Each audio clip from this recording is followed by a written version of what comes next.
Assalamualaikum warahmatullahi wabarakatuh.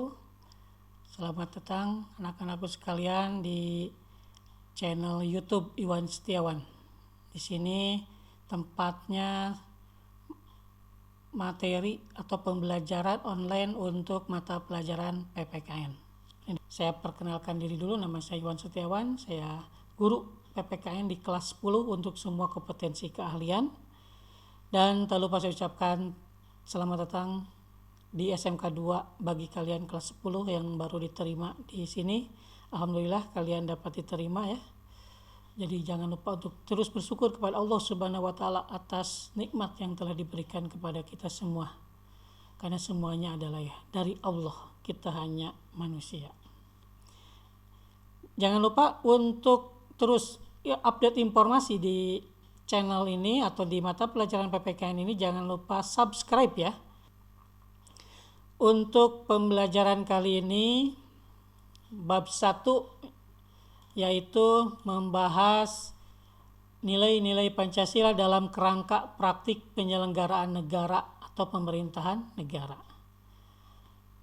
Kita lanjutkan. Sebelumnya ini ada kata-kata bijak dari Nelson Mandela bahwa pendidikan adalah senjata paling mematikan di dunia karena dengan pendidikan Anda dapat mengubah dunia.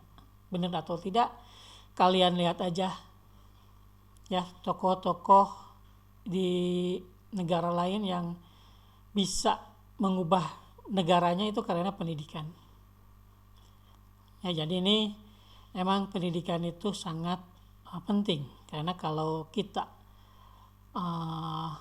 berbicara tanpa pendidikan atau kita tidak tahu apa-apa ya namanya juga orang bodoh kan, masa dianggap oleh orang lain ya. Itu jadi kalian harus berpendidikan, mau pendidikan umum atau pendidikan agama. Apalagi pendidikan agama kalian harus lebih mendalam ya, karena itu bekal kita di akhirat nanti. Oke, kita lanjutkan. Sebelum kita mengikuti materi, kalian dengarkan dulu video ini motivasi bagi kalian semua ya, motivasi bagi kalian semua. Mungkin teman-teman pernah merasa jenuh, malas untuk pergi ke sekolah. Entah itu alasannya jarak yang jauh, tidak ada kendaraan, hujan, atau mungkin sepatu yang menurut teman-teman itu kurang keren, atau macam-macam lah alasannya. Berikut ini ada cuplikan video yang semoga bisa menjadi bahan renungan dan semoga bisa menjadi cambuk bagi teman-teman untuk lebih semangat lagi dalam menimba ilmu. Ketika kamu malas karena jarak yang begitu jauh, lihatlah video ini. Karena jembatan yang sudah rusak bahkan hancur, mereka harus menyeberangi sungai menggunakan seutas kawat dan harus menaiki rakit untuk menyeberangi sungai yang begitu deras. Yang ada di benak mereka hanya bagaimana caranya agar bisa sampai di sekolah dan menimba ilmu.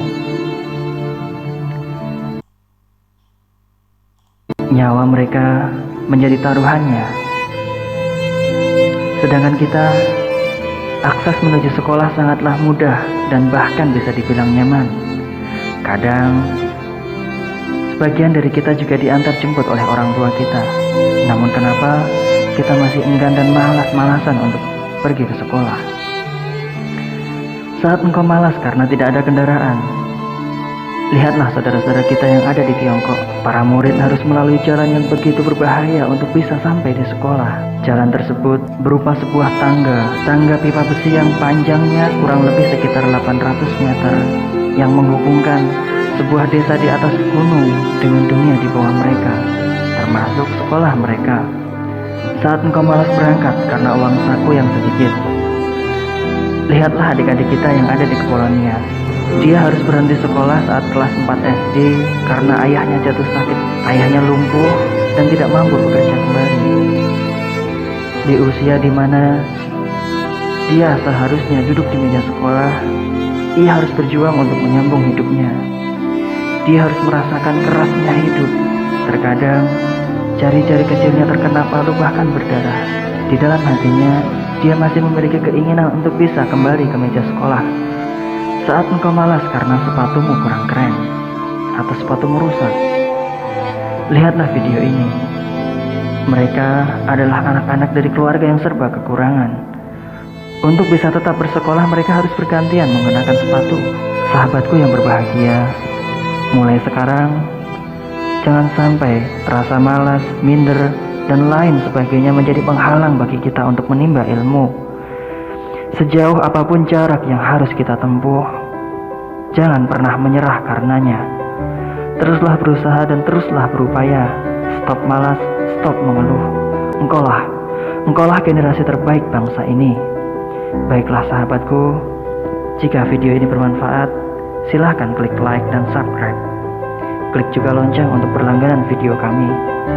Ada kritik dan saran, silahkan kita berdiskusi di kolom komentar. Terima kasih, salam semangat. Baik, dari video tersebut ya, kalian jangan sampai kurang motivasi untuk belajar atau hilang apalagi saat ini alasannya pasti pandemi. Ya jangan sampai karena alasan pandemi kita tidak belajar. Justru dengan pandemi ini kita bisa belajar lebih lama di rumah. Ya, sekarang banyak media pembelajaran atau perangkat pembelajaran lewat internet ya, sudah banyak yang melaksanakan itu. Memang sekarang zamannya lagi online.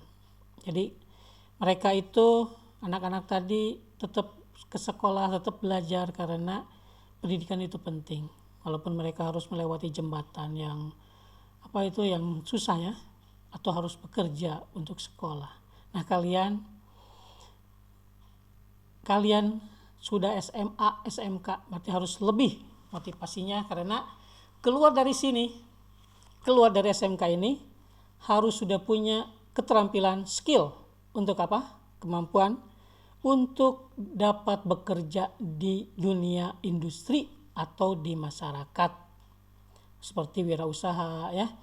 Kalau di industri berarti di perusahaan, atau nanti kalian kuliah. Nah, itu harus bekalnya dari sini yang mumpuni. Jadi belajarlah terus, jangan sampai patah semangat. Oke, kita lanjutkan. Untuk pembelajaran kali ini kompetensi intinya ya. Ada kompetensi inti 1, 2, 3, dan 4. Lalu kompetensi dasar, tetap harus mensyukuri.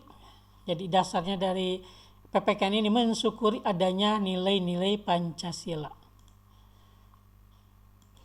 Lalu indikatornya ini ya, bisa kalian baca. Biar menghemat, kita lanjutkan ke materi pertama, yaitu macam-macam kekuasaan negara. Mungkin ada yang belum tahu apa itu negara, mana negara teh, seperti apa negara itu ya. Kalau kita ini negara Kesatuan Republik Indonesia. Kalau di Arab Saudi itu kerajaan. Kalau di Brunei itu kerajaan ya. Kalau di Inggris sama, itu kerajaan juga, negara tapi kerajaan.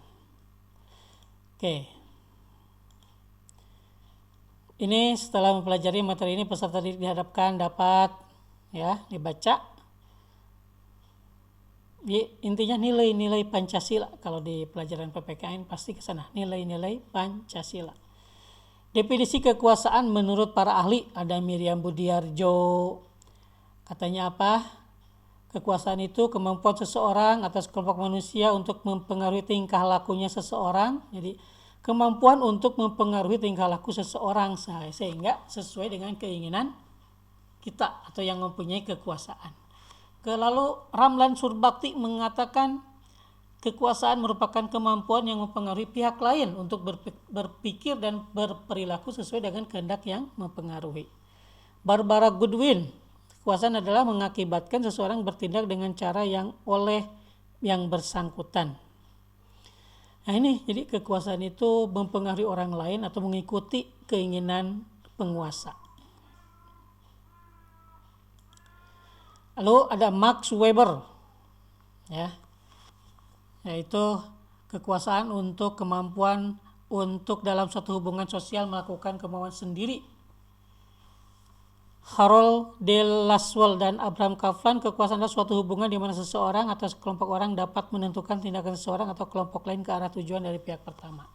Nah ini jadi seorang penguasa harus punya skill seperti ini ya, seorang pemimpin. Nah kesimpulannya bahwa dari definisi yang tadi para ahli menyatakan kesimpulannya gini, kekuasaan umumnya diselenggarakan melalui isyarat jelas. Hal ini disebut dengan kekuasaan manifest atau manifest power.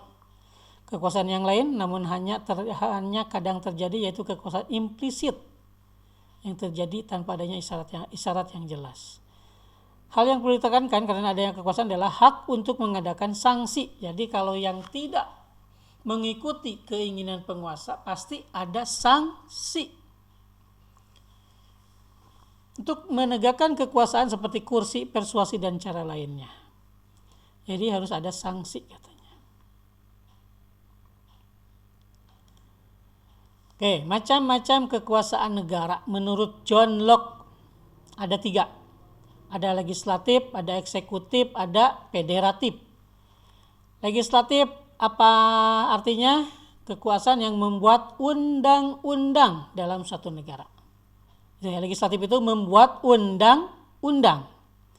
Kekuasaan ini terletak pada parlemen atau kalau di kita DPR, Dewan Perwakilan Rakyat, yang menyerap aspirasi dari mana? Dari masyarakat, karena kita menganut demokrasi. Eksekutif, kekuasaan yang bertugas melaksanakan undang-undang. Kalau eksekutif, mengawasi dan mengadilinya jika terjadi pelanggaran. Nah ini eksekutif. Kalau eksekutif contohnya apa? Presiden ya, itu melaksanakan undang-undang, dibantu oleh siapa? Menteri. Lalu ada yang mengawasinya apa? Lembaga peradilan dan mengadilinya ya. Itu menjadi satu kesatuan dari eksekutif. Badan peradilan juga sama sebagai pemerintah. Kekuasaan federatif yaitu kekuasaan negara yang melaksanakan hubungan dengan luar negeri jika sebagai lembaga pemerintahan, termasuk disebut kedutaan atau atase negara. Kalau di kita namanya Kementerian Luar Negeri. Ini menurut John Locke. Ya, ada 3 kekuasaan negara itu, legislatif, eksekutif, dan federatif. Lalu sekarang kekuasaan menurut Montesquieu. Dikenal atau disebut dengan trias politika, di mana kekuasaan negara dibagi menjadi 3, sama seperti tadi John Locke ya, cuma ada bedanya di sini kekuasaan legislatif, eksekutif, dan yudikatif. Tadi kalau John Locke ada federatifnya, kalau di Montesquieu ada yudikatif. Kata Montesquieu, legislatif adalah kekuasaan untuk membuat dan membentuk undang-undang. Kalau eksekutif, kekuasaan untuk menjalankan dan melaksanakan undang-undang. Kalau yudikatif, kekuasaan untuk mengawasi dan mempertahankan undang-undang.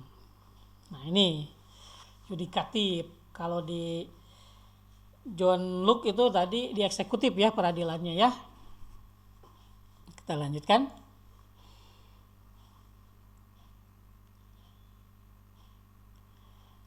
Bagaimana konsep pembagian kekuasaan di Indonesia? Dari tadi 2 teori yang sudah disampaikan John Locke dan Montesquieu, ya ada 3 kekuasaan. Nah sekarang bagaimana kalau di Indonesia kekuasaannya, pembagian kekuasaannya?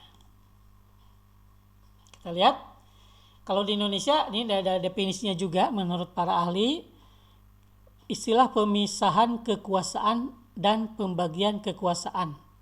Jadi ada istilah pemisahan, ada pembagian.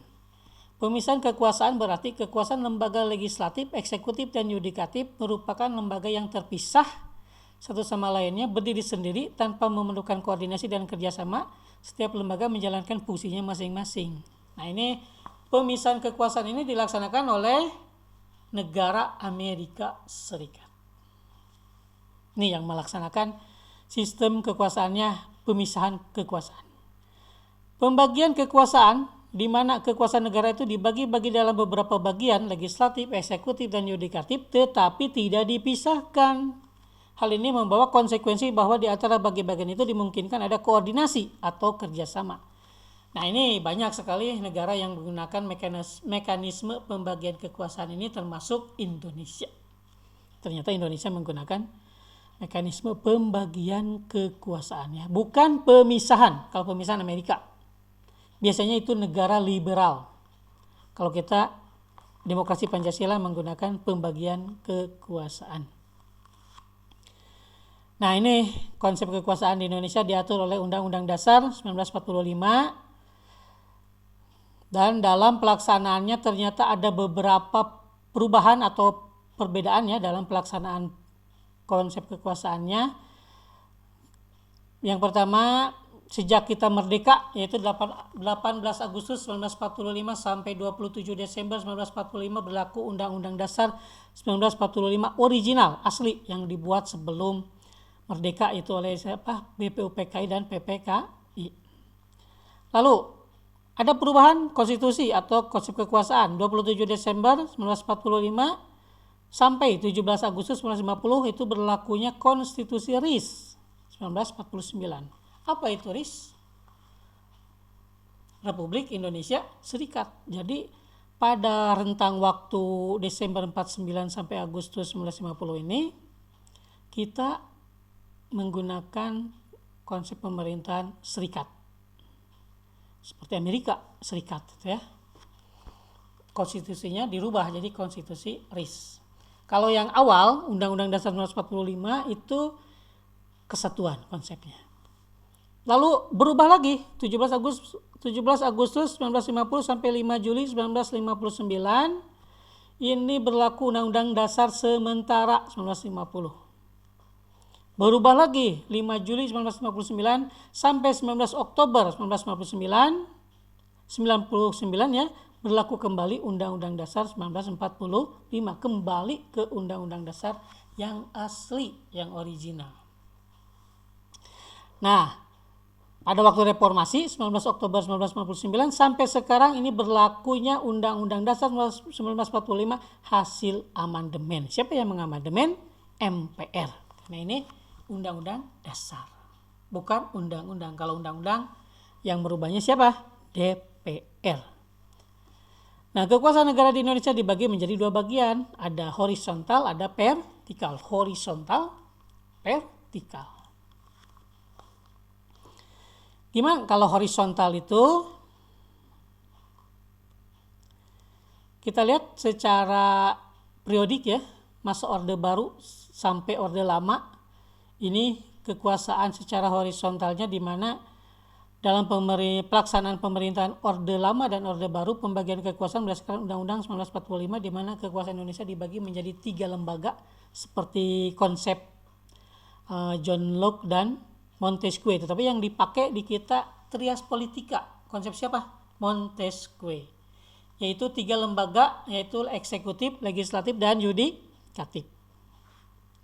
Di mana tiap lembaga negara mempunyai hubungan kerjasama dengan lembaga lain namun kedudukannya sama. Jadi kita namanya pembagian kekuasaan, bukan pemisahan kekuasaan. Tetapi ada perbedaan sedikit dengan trias politika di mana kedudukan MPR lebih tinggi dibandingkan dengan lembaga lain. Jadi kekuasaan legislatif di sini yang dimaksud MPR ya. Dan posisinya lebih tinggi dari lembaga eksekutif dan yudikatif karena MPR di sini bisa memberhentikan presiden.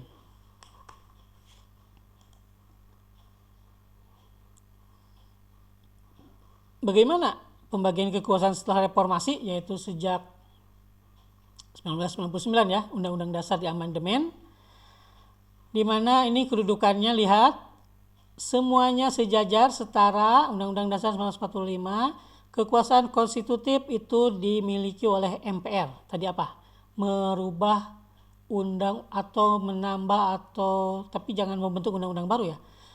Merubah undang-undang dasar itu MPR. Kekuasaan legislatif membuat undang-undang atau merubah undang-undang itu DPR. Eksekutif presiden melaksanakan undang-undang. Kekuasaan yudikatif mengadili pelanggar undang-undang. Ada MA, ada Mahkamah Konstitusi, ada yudikatif di sana ada KY, Komisi Yudisial. Kekuasaan eksaminatif BPK, apa itu? Badan Pemeriksa Keuangan, dia memeriksa keuangan negara. Mau yang dipakai MPR, mau yang dipakai DPR, Presiden, MA, MK, KY, diperiksa oleh BPK. Lalu kekuasaan moneter, Bank Indonesia ini yang mengendalikan keuangan kita di negara ini. Jadi bukan Presiden, tapi Bank Indonesia. Ya. Jadi kita setelah reformasi ini ada 6 kekuasaannya, lembaga yang berdirinya sejajar sama, tetapi ada perbedaan nanti di MPR ya, ada perbedaan. Di sini kalian lihat ini gambar ini, foto-foto ini ada ketua yang sekarang ya, ketua MPR ini Pak Bambang, ini ketua DPR Ibu Puan, ini presiden kita Pak Jokowi, ini ketua Mahkamah Agung, ketua Mahkamah Konstitusi, ketua KY, ketua BPK, dan gubernur Bank Indonesia. Oke, kita lanjutkan. Secara horizontal tadi ada pertama MPR dulu ya, konstitutif, namanya kekuasaan konstitutif. MPR ini ada berdasarkan pasal 3 ayat 1 Undang-Undang Dasar 1945, kekuasaannya apa? Mengubah dan menetapkan undang-undang nih, mengubah menetapkan. Anggota MPR ini adalah semua anggota DPR dan DPD. MPR hanya ada di tingkat pusat, tidak ada di tingkat provinsi, di tingkat kota, kabupaten, tidak ada. Kita lanjutkan. Yang kedua, masih MPR ya. Tugas dan fungsi MPR tadi ada di pasal berapa? Masih ingat? Pasal berapa tadi?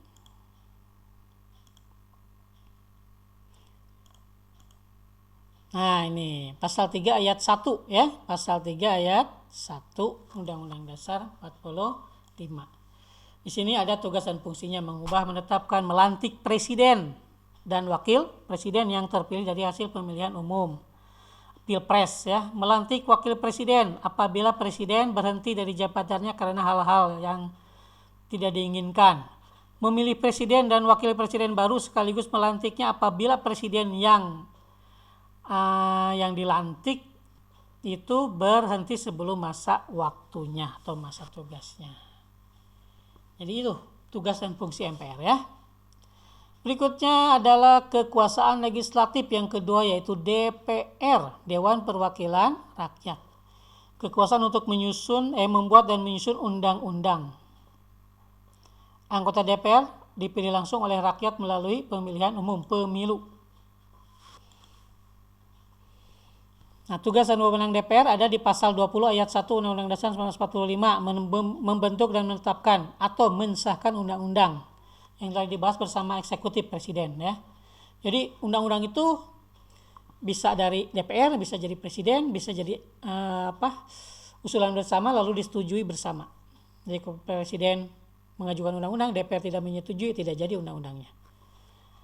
DPR membuat undang-undang, presiden tidak setuju, tetap jadi undang-undangnya. Karena apa? Kekuasaan membentuk undang-undang ada di DPR. Ya, APBN, anggaran pendapatan belanja negara juga dibahas dengan DPR. Jadi kalau DPR dan DPD ya, jadi DPD yang tahu daerah kan.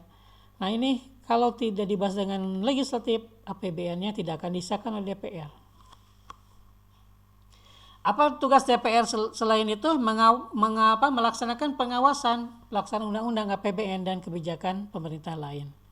Jadi DPR ini selain membentuk undang-undang itu mengawasi pelaksanaan kinerja presiden dan menteri-menterinya. Itu diawasi oleh DPR ya.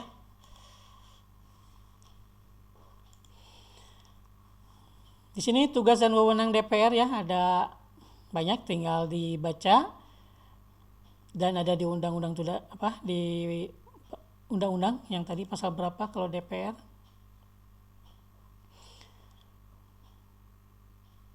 Pasal berapa tadi DPR? Mas saya lupa lagi. Pasal 20 ayat 1.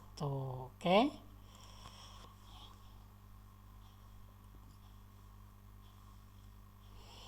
Nah, kalau tugas fungsi dan wewenang DPRD dan DPRD tingkat 2 ini hampir sama, cuma wewenangnya ada di tingkat provinsi dan kabupaten ya.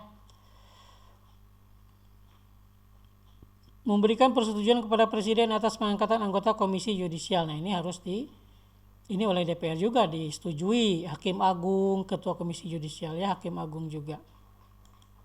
Duta besar itu harus persetujuan DPR, tidak bisa Presiden langsung nunjuk. Oke, kekuasaan ketiga eksekutif, pasal 4 ayat 1. Eksekutif adalah kekuasaan yang menjalankan pemerintahan. Kekuasaan ini untuk menjalankan dan melaksanakan undang-undang. Jadi tugas Presiden itu menjalankan, melaksanakan. Kalau dia melenceng dari undang-undang, apalagi undang-undang dasar, itu bisa dianggap tidak menjalankan amanatnya. Itu bisa dimakjulkan ya. Nih, tugas dan wewenang Presiden menurut pasal tadi. Pasal 4 ya, kalau nggak salah. Dilihat lagi, pasal 4 ayat 1. Memegang kekuasaan tertinggi pemerintahan Angkatan Laut, Angkatan Darat, dan Angkatan Udara. Mengajukan rancangan undang-undang bersama DPR. Menetapkan peraturan pemerintah, mengangkat dan memberhentikan menteri-menteri. Nah ini, jadi Presiden itu dibantu oleh menteri, makanya menteri diangkat oleh Presiden, diberhentikan oleh Presiden menteri itu. Jadi nggak boleh menteri membuat kebijakan di luar kebijakan Presiden, nggak boleh. Walaupun beda partai dengan Presidennya. Tapi harusnya mengikuti kebijakan Presiden. Karena yang dipilih oleh rakyat adalah Presiden, bukan menteri. Oke? Ngerti ya? Ngangkat dan menerima duta dari negara lain. Tugas wewenang Presiden, selainnya masih banyak ya tadi, lalu ini lanjutannya. Mengangkat dan memberhentikan anggota Komisi Yudisial. Simbol, nah di sini yang terakhir nih, selain yang ditetapkan di atas, Presiden bagi bangsa Indonesia adalah simbol resmi negara di dunia. Jadi Presiden itu simbol resmi negara. Simbol resmi apa? Negara Indonesia di dunia atau ketika pertemuan bilateral, multilateralnya dengan kepala negara yang lain.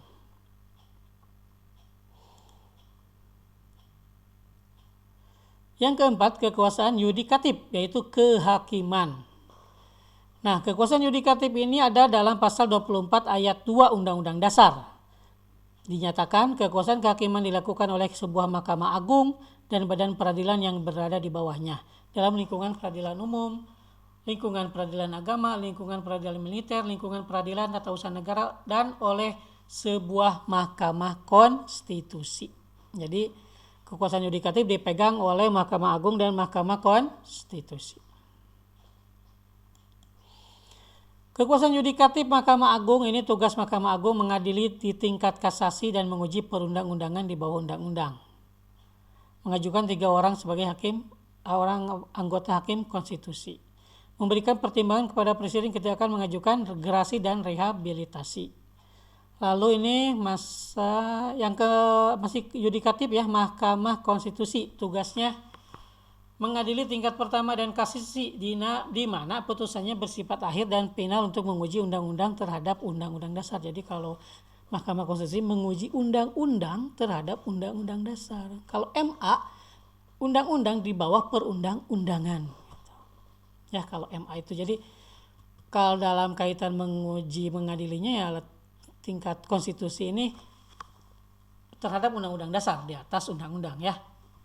Jadi kalau DPR Presiden mengeluarkan undang-undang itu kalau tidak sesuai bisa diuji ke Mahkamah Konstitusi apakah sesuai dengan undang-undang dasar. Memutuskan sengketa antar lembaga negara, memutuskan tentang pembubaran partai politik. Nah, ini oleh MK. Memutuskan sengketa atau perselisihan hasil pemilihan umum, hasil pemilu, hasil pilpres itu sama Mahkamah Konstitusi diputuskannya. Lalu Komisi Yudisial apa tugasnya di sini? Mengusulkan pengangkatan Hakim Agung, menjaga dan menegakkan kehormatan dan keluhuran martabat dan perilaku hakim, yang berarti tugas kayak ini mengawasi hakim.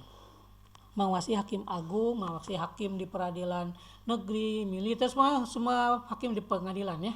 Ini diawasi oleh Komisi Yudisial. Jangan sampai hakim itu memutuskan perkara karena hawa nafsu atau sentimen pribadi, itu jangan. Yang kelima, ada kekuasaan eksaminatif inspektif, yaitu BPK pasal 23E ayat 1 Undang-Undang Dasar Negara Republik Indonesia. Apa tugasnya di sana? Untuk memeriksa pengelolaan dan tanggung jawab tentang keuangan negara diadakan satu badan pemeriksa keuangan yang bebas dan mandiri. Nah, jadi BPK ini tugasnya bebas dan mandiri, independen. Tugas dan wewenang KPK menurut pasal 23E ayat 1 Undang-Undang Dasar. Ya, ini jadi meneliti pertanggungjawaban keuangan negara dari lembaga-lembaga negara. KPK juga sama. Diteliti hasil keuangannya, pembelanjaannya ini oleh BPK. Presiden juga kan menteri-menterinya diawasi oleh BPK keuangannya. Lalu moneter, yang keenam ini kekuasaan moneter, pasal 23 Undang-Undang Dasar 1945 hasil amandemen. Bank Indonesia mempunyai kekuasaan mengatur dan menjaga kelancaran perputaran uang di Indonesia. Dan yang terpenting adalah untuk menjaga kestabilan nilai rupiah di pasar nasional dan internasional. Nah, ini tugas berat Bank Indonesia, yaitu nilai tukar kita rupiah harus stabil, ya. Jadi kalau uang kurang, Bank Indonesia harus mengadakan lagi. Kalau uang yang rusak harus diganti. Itu tugasnya Bank Indonesia, bukan presiden. Malah presiden itu minta uangnya ke Bank Indonesia. Nah, ini peran dan fungsi Bank Indonesia. Ya, dibaca ini. Bank Indonesia juga di sini mengawasi Bank Nasional. Jadi Bank Nasional mau swasta mau pemerintah itu bisa dicabut izin operasionalnya apabila tidak sesuai dengan undang-undang. Lalu tadi kekuasaan horizontal, ya. Sekarang kekuasaan vertikal. Bagaimana kekuasaan vertikal di Indonesia?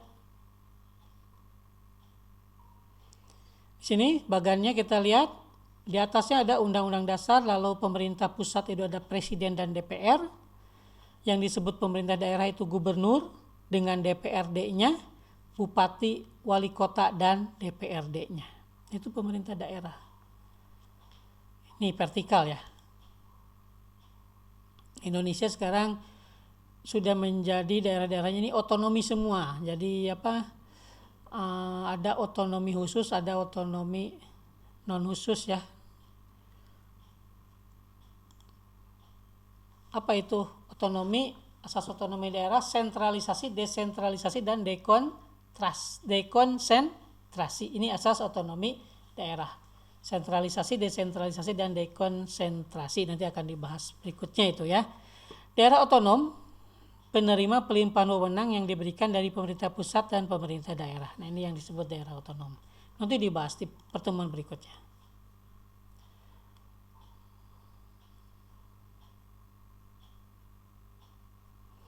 Nah, di sini pemerintah pusat, tugas dan wewenang pemerintah pusat, pasal 18 Undang-Undang Dasar 1945 dan Undang-Undang Nomor 32 Tahun 2004 melakukan dan mengatur politik luar negeri Indonesia, mengatur bidang pertahanan dan keamanan nasional, mengatur jalannya proses kehakiman, mengatur kebijakan moneter, mengatur agama di Indonesia. Jadi itu pemerintah pusat, ya.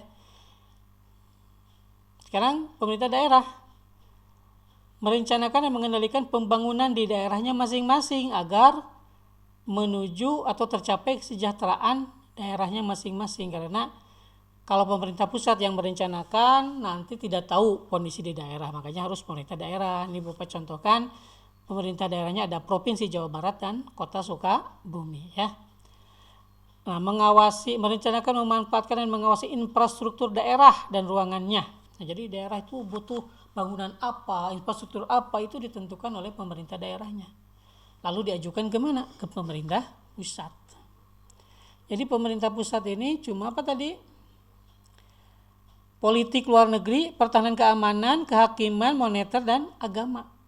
Agama masih dipegang oleh pemerintah pusat, ya.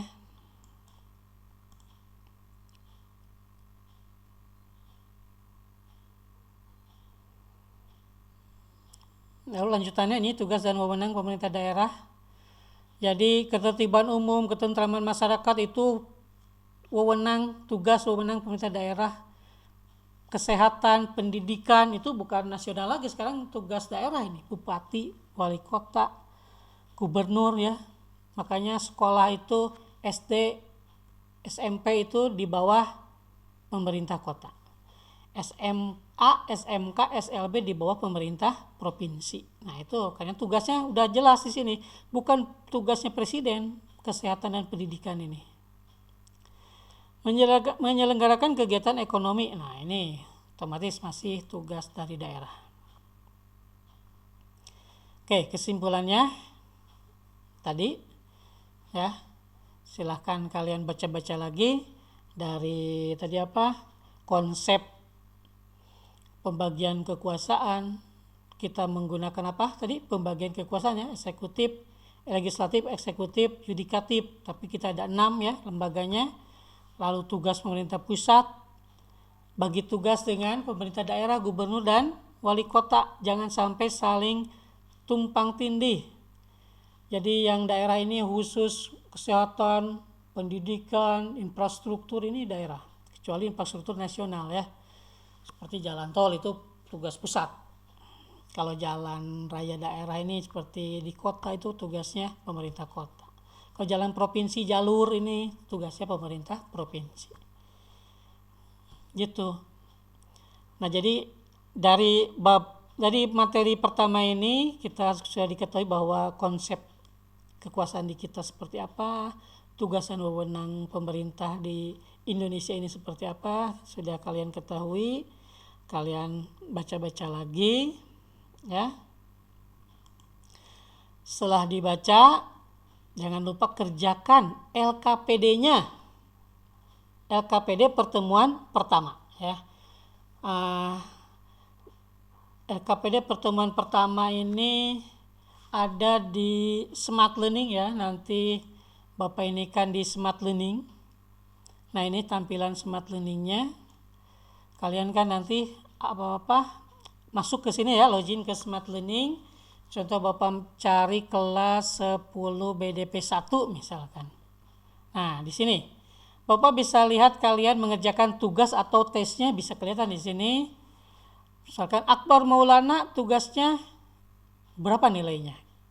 Nanti Bapak kasih nilai kalau kalian sudah mengirimkan tugas LKPD. Jadi tugas ini LKPD ya. Nanti dikirimkan, diupload ke Smart Learning dalam bentuk PDF. Oke? Dalam bentuk PDF. Tes, nanti ada tes formatif. Nah, ini di tes formatif ini nilainya langsung muncul. Kesempatannya Bapak kasih 3 kali. Jadi kalau yang pertama nilainya kecil, ulangi lagi. Yang kedua masih kecil, ulangi lagi. Yang ketiga tidak bisa ulangi lagi, seadanya ya segitu nilainya. Itu tes formatif. Ya, untuk bab 1 ini nanti ada tes formatifnya. Untuk tugas LKPD nanti dikerjakannya setelah materi ya selesai. Oke? Ini Smart Learning. Untuk alamatnya, alamat Smart Learning yang tidak tahu ya, Smart Learning smkn2 cmi.sch.id. Nanti browsernya kalau kalian di HP pakai atau ganti ke mode desktop ya. Jangan mode HP biar lebih jelas. Ya, ganti itunya. Itu ke Smart Learning diuploadnya dalam bentuk PDF. LKPD ini dalam bentuk PDF, jangan Word. Oke. Nanti LKPD-nya Bapak simpan di Smart Learning ini. Kalian nanti download dulu. Kalian isi, edit Word-nya karena Bapak nanti simpan file Word-nya. Lalu kalian upload dalam bentuk PDF. Oke, ngerti ya?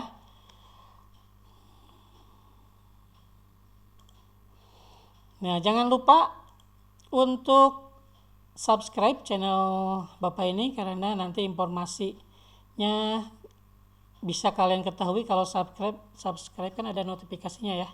Dan ini wajib ya untuk semua siswa yang mengikuti pelajaran PPKN harus subscribe channel ini. Demikian, terima kasih atas perhatiannya. Kalau ada pertanyaan nanti boleh lewat WA ya.